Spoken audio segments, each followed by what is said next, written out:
దేవుని విషయంలో స్థిరత్వము, కదలకుండా ఉండటము, తర్వాత ప్రభు కార్యాభివృద్ధి యందు ఆసక్తి కలిగిన వారుగా ఉండాలా. ఒకవేళ మనం ఇప్పుడు స్థిరంగా లేమేమో అదే, కానీ దేవుడు ఏం చేయాలనుకుంటున్నాడంటే మనల్ని స్థిరపరచాలనేది దేవుని యొక్క ఆశ. మనం స్థిరంగా ఉన్న వాళ్ళని మాత్రమే దేవుడు వాడుకోడు, కానీ స్థిరంగా లేకపోయినా ఆయనే స్థిరపరిచి వాడుకునేవాడు అంటున్నాడు. హల్లెలూయా. పేతురు విషయంలో కనుక మనం చూసినట్లయితే, పేతురు నీటిపైన నడుచుకుంటూ రమ్మంటే పేతురు యేసుక్రీస్తుని చూసి నడుచుకొని వెళ్లకుండా పేతురు ఏం చేసినంట, అటు ఇటు సముద్రం వైపు చూసి మునిగిపోసాగినాడు. తర్వాత పేతురు, నువ్వు 3 సార్లు అబద్ధం చెప్తావా అంటే, నా ప్రాణం పైన నేను అబద్ధం చెప్తానంటాడు. చెప్పను అంటాడు, కానీ ఏం చేస్తాడు, అబద్ధం చెప్తాడు.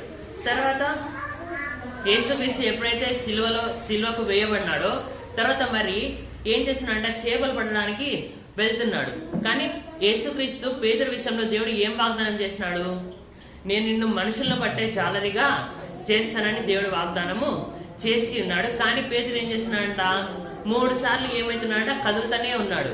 కానీ యేసుక్రీస్తు ఎప్పుడైతే పేతురును దర్శించినాడో పేతురు ఏమైనాడంట, ధైర్యం తెచ్చుకున్నాడు. అదే పేతురు ద్వారానే ఏ పేతురు అయితే పిరికివాడో, ఏ పేతురు అయితే చిన్న పిల్లకు భయపడి అబద్ధం చెప్పినాడో, అదే పేతురే దేవుని ఆత్మ ద్వారా బలము పొంది ఒకసారి 3000 మంది, ఇంకోసారి 5000 మంది ఆత్మలు పేతురు ద్వారా దేవుడు ఏం చేస్తున్నాడంట, రక్షించుకున్నట్లుగా మనము చూస్తున్నాం.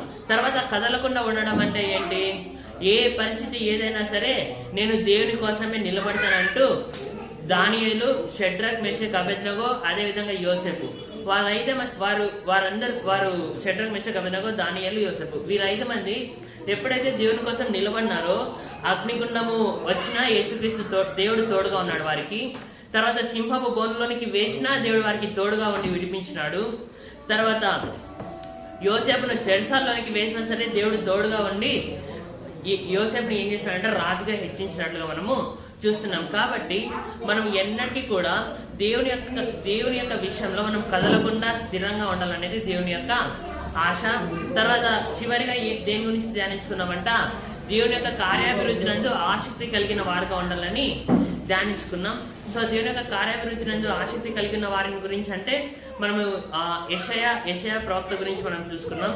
ఎవరైనా నా కొరకు ఉంటారా, నిలబడతారా అన్నప్పుడు యెషయా ప్రవక్త ఏమంటాడు, ఇదిగో ప్రభువా నేనున్నాను అని యెషయా అంటున్నాడు. కాబట్టి దీనిని బట్టి మనం కూడా యేసయ్యా నేనున్నాను, నన్ను వాడుకో యేసయ్యా, నీ కొరకు ఏమైనా చేయడానికి నేను సిద్ధంగా ఉన్నానని చెప్పేవారిగా మనం ఉండాలా. ఇదే నిన్న మనము ధ్యానించుకున్న వాక్యము. ఈ రోజు మనం ఏమి ధ్యానించుకొనబోతున్నామంటే పునాదుల గురించి మనము ధ్యానించుకొనబోతున్నాం.